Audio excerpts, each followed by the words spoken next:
नमस्कार। आप देख रहे हैं हरिभूमि टीवी और आज हम बात करेंगे पुरी रथ यात्रा के बारे में। आस्था का सैलाब, भक्ति का अद्भुत नजारा और लाखों श्रद्धालुओं का जोश। जी हाँ, ओडिशा के पुरी में चल रही जगन्नाथ रथ यात्रा का आज दूसरा दिन है और भगवान बलभद्र, देवी सुभद्रा और भगवान जगन्नाथ के रथों को गुंडीचा मंदिर ले जाने की ये पवित्र यात्रा जारी है। लेकिन इस अद्भुत आयोजन के साथ साथ कुछ चिंताजनक खबरें भी आ रही हैं। भीषण गर्मी और भीड़ के दबाव से 650 से ज्यादा श्रद्धालु बीमार हो गए। इस पूरे घटनाक्रम पर हमारी टीम की पल पल की नजर है। आज के इस विशेष बुलेटिन में हम आपको इस रथ यात्रा से जुड़े हर अपडेट देंगे और सुरक्षा व्यवस्था की जानकारी देंगे और उन चुनौतियों पर भी बात करेंगे जिनका सामना प्रशासन और श्रद्धालु कर रहे हैं। तो तब तक के लिए बने रहिए हमारे साथ। ओडिशा के पुरी में सालाना जगन्नाथ रथ यात्रा दूसरे दिन लाखों श्रद्धालुओं के जयकारों के बीच सुबह 10 बजे से शुरू हुई।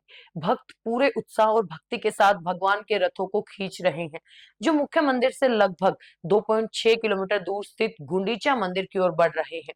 आज सुबह 11:20 पर सबसे पहले भगवान बलभद्र का ताल ध्वज रथ गुंडीचा मंदिर पहुंचा। इसके ठीक 1 घंटे बाद दोपहर 12:20 पर देवी सुभद्रा का दर्प दलन रथ भी अपने गंतव्य पर पहुंच गया। अब सबकी निगाहें भगवान जगन्नाथ के विशाल नंदी घोष रथ पर टिकी है, जिसकी यात्रा अभी जारी और अनुमान है कि 8 लाख से अधिक श्रद्धालुओं की भारी भीड़ के कारण भगवान जगन्नाथ के रथ को गुंडीचा मंदिर पहुंचने में अभी 2 से 3 घंटे और लग सकते हैं।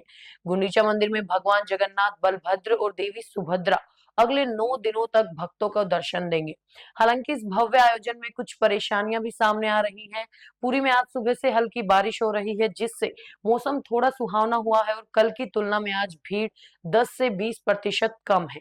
लेकिन इसके बावजूद आज भी कई श्रद्धालु बीमार पड़ गए। पिछले 2 दिनों में 650 से अधिक श्रद्धालुओं की तबियत खराब होने की खबर है, जो प्रशासन और आयोजकों के लिए चिंता का विषय है।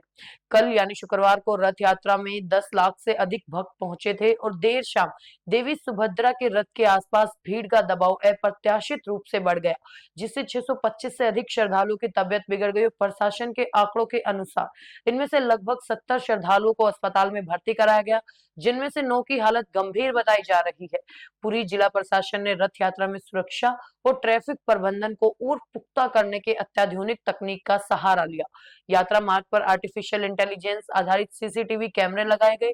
ये कैमरे न केवल यात्रा मार्ग की 24 घंटे निगरानी कर रहे हैं, बल्कि भीड़ नियंत्रण में भी महत्वपूर्ण भूमिका निभा रहे हैं। इस पावन अवसर पर अडानी ग्रुप के चेयरमैन गौतम अडानी भी भुवनेश्वर पहुंचे और पुरी में रथ यात्रा में शामिल होंगे। अडानी ग्रुप इस वर्ष जगन्नाथ रथ यात्रा में प्रसाद सेवा का आयोजन कर रहा है, जो श्रद्धालुओं के लिए एक बड़ी राहत होगी। भक्तों का उत्साह चरम पर है और रथ यात्रा में केवल देश ही नहीं बल्कि विदेशों से भी श्रद्धालु पहुंच रहे हैं। वेस्ट अफ्रीका से पहुंचे एक भक्त ने कहा, मुझे पहली बार रथ यात्रा में शामिल होने का अवसर मिला। कल यात्रा में हम सिर्फ भगवान के दर्शन हुए थे। उम्मीद है हम भी आज रथ खींच पाएंगे। जहां एक और पुरी में रथ यात्रा शांतिपूर्ण ढंग से आगे बढ़ रही है, वहीं शुक्रवार को गुजरात के अहमदाबाद में हुई एक घटना ने थोड़ी चिंता बढ़ा दी थी। अहमदाबाद में भगवान जगन्नाथ की रथ यात्रा में शुक्रवार सुबह 10 बजे एक हाथी बेकाबू हो गया था और लगभग 100 मीटर तक भागा। इस घटना से रथ यात्रा में भगदड़ जैसी स्थिति मच गई और लोग इधर उधर भागते दिखे। ये हाथी डीजे और तेज सीटी की आवाज से बेकाबू हुआ था और ये 17 हाथियों के ग्रुप में से सबसे आगे चल रहा था। वन विभाग के अमले ने 2 मादा हाथियों की मदद से इस बेकाबू हाथी को काबू में किया और इसके बाद उसे और दोनों मादा हाथियों को जुलूस से हटा दिया गया। बाकी यात्रा में 14 हाथी शामिल हुए।